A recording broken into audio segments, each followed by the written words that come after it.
വൈദ്യുതി ചാർജ് വർധനവിനെതിരെ സംസ്ഥാന വ്യാപകമായി ആം ആദ്മി പാർട്ടി നടത്തുന്ന തുടർ പ്രക്ഷോഭങ്ങളുടെ ഭാഗമായി കീരമ്പാറ, പിണ്ടിമന മണ്ഡലം കമ്മിറ്റികൾ സംയുക്തമായി കീരമ്പാറ മുതൽ ചേലാട് വരെ പന്തംകൊളുത്തി പ്രകടനം നടത്തി. തുടർന്ന് നൂറുകണക്കിന് വൈദ്യുതി ബില്ലുകൾ കീരമ്പാറ KSEB ഓഫീസിന് മുൻപിൽ കത്തിച്ചാണ് പ്രവർത്തകർ വേറിട്ട പ്രതിഷേധം നടത്തിയത്.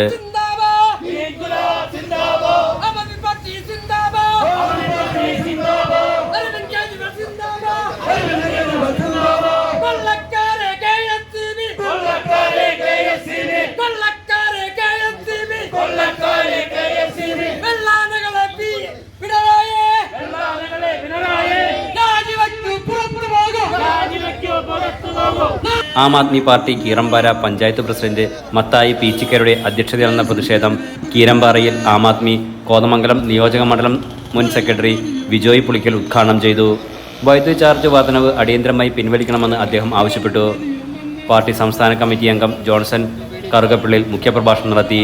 അന്യായമായി വൈദ്യുതി ചാർജ് വർധനവ് കേരള ജനതയോടുള്ള വെല്ലുവിളിയാണെന്ന് അദ്ദേഹം പറഞ്ഞു. ചേലാട് നടന്ന സമാപന സമ്മേളനത്തിൽ party Pindimana panchayat president KS Gopinathan അധ്യക്ഷത വഹിച്ചു. പാർട്ടി മുൻ ജില്ലാ കമ്മിറ്റി അംഗം രവി കീരമ്പാറ മുഖ്യപ്രഭാഷണം നടത്തി. കുമാരൻ CK, ജോഷി കണ്ണമ്പുഴ, സാബു കുരിശിങ്കൽ, ജോൺ ഒരുവങ്കടി എന്നിവർ സംസാരിച്ചു. Enlight news, Kothamangalam.